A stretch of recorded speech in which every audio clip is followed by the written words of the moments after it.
Caríssimos filósofos iniciados e amigos das artes ancestrais, sejam muito bem-vindos ao nosso canal filosófico Carlos Pires, um espaço dedicado ao simbolismo.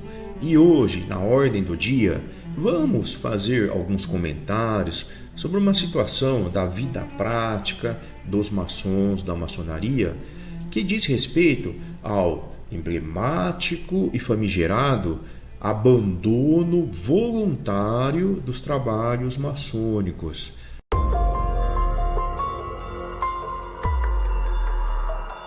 Este fenômeno é relativamente comum em alguns grupos de maçons. Diz respeito àquele fato de que a pessoa está vinculada à ordem maçônica, faz parte do quadro regular ali de membros, mas ele não frequenta as reuniões semanais.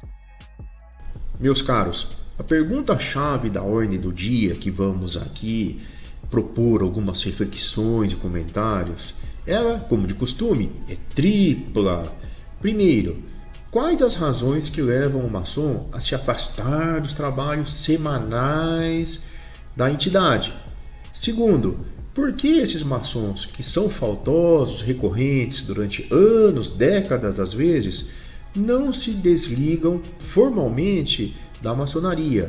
E terceiro, como que podemos evitar essa situação? Qual seria a profilaxia desse tipo de condição? A primeira razão para esse afastamento dos trabalhos geralmente diz respeito a uma frustração, a uma desilusão que a pessoa tem após 2, 3 anos com o tipo de atividade que é realizada ali nos trabalhos no templo maçônico.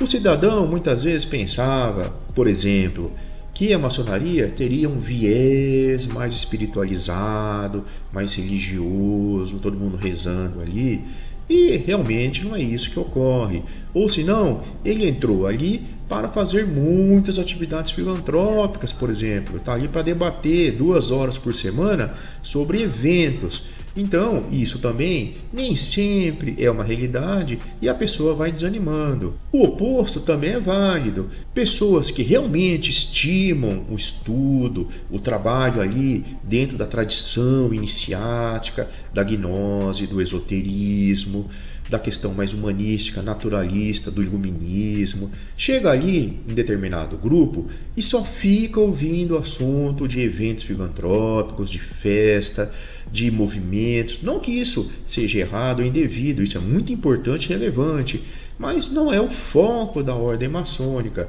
Esse cidadão, então, ele se sente um pouco fora do ambiente porque ele acha que entrou ali para participar não de um clube de serviço que é voltado exclusivamente para a filantropia, e sim para se aperfeiçoar, assimilar conhecimentos em um tipo de tradição e um tipo de campo ali de conteúdos exuberantes em simbolismos antigos que não existe em nenhuma outra entidade no mundo.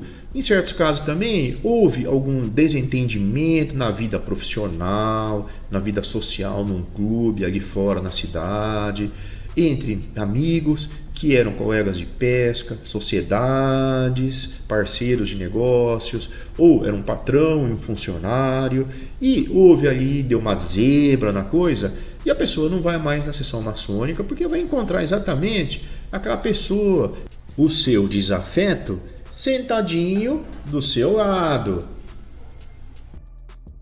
Mas um motivo mais, digamos, contemporâneo, atual e emergente agora no século XXI é a questão da efemeridade, da fluidez líquida da vida, do dia a dia, do cotidiano, das atividades.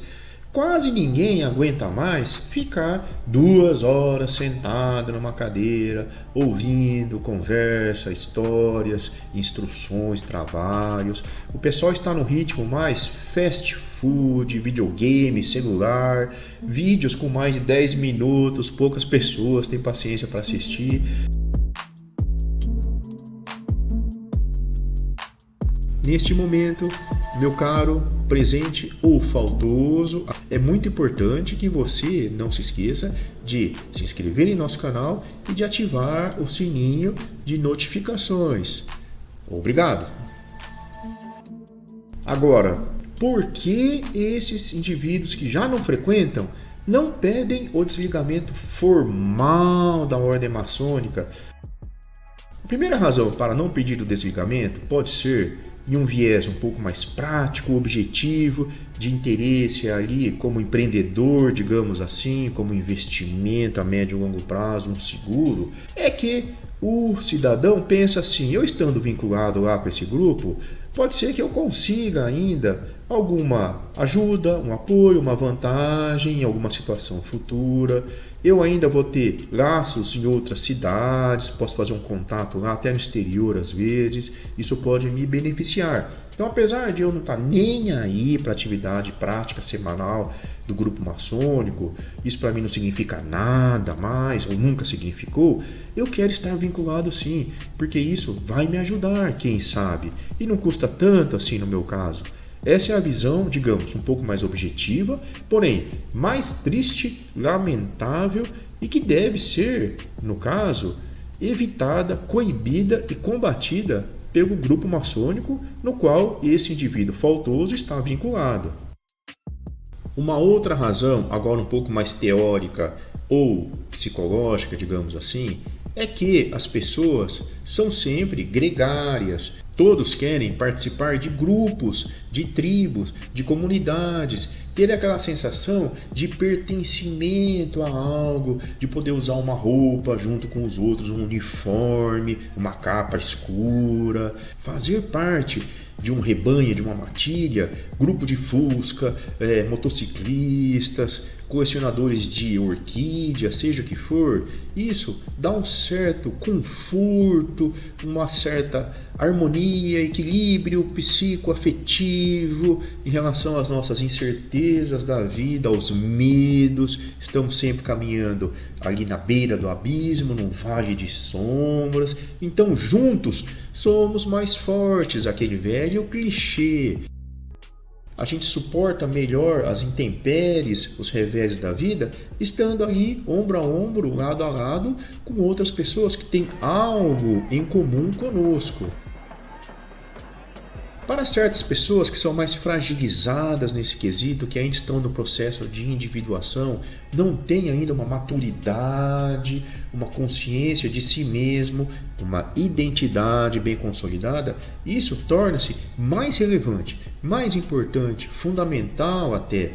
Então a pessoa tem um certo trauma, um receio de abandonar esse tipo de companhia das pessoas, até porque ela vai se sentir um pouco marginalizada, esquecida, e ninguém quase quer ser esquecido, abandonado, né? Como que nós resolvemos essas situações? Ou evitamos? Qual que é a profilaxia dessa condição que não é muito salutar para ninguém? Inicialmente, temos que ter muito cuidado nas indicações dos futuros maçons. Aqueles candidatos que se apresentam a nós têm que ser muito bem avaliados em relação à sua verdadeira vocação, aptidão para o trabalho maçônico na sua essência. Segundo lugar, os candidatos devem ser muito bem esclarecidos sobre a realidade prática, efetiva da rotina dos trabalhos maçônicos. Eles não podem ser iludidos, não podem ser induzidos ao erro de achar que a maçonaria é uma entidade que ela não é. Terceira medida profilática: nos casos efetivos que ocorrer essa situação, os instrumentos adequados para depurar, para eliminar até essas pessoas que não estão frequentando, devem, a critério dos grupos maçônicos, serem utilizados de uma maneira mais coerente, mais recorrente e efetiva. E também cabe aos grupos maçônicos ter um pouco de zelo, cuidado, serem mais efetivos ali na condução dos trabalhos em relação à verdadeira essência, tradição do perfil gnóstico, esotérico, iniciático da maçonaria. Sabemos que a ordem maçônica não é para muitas pessoas, não é uma entidade, uma grife. Maçonaria, por definição, ela tem que ser sempre constituída de um grupo pequeno, de pessoas realmente que têm essa vocação efetiva para estudar, para compreender, interagir com essa tradição que é muito antiga, ancestral e que para muita gente hoje não faz mais muito sentido. Em suma, apesar de serem poucos, aqueles que realmente apreciam a cultura iniciática, esses sim merecem ser o foco, a atenção dos trabalhos, das atividades e das sessões.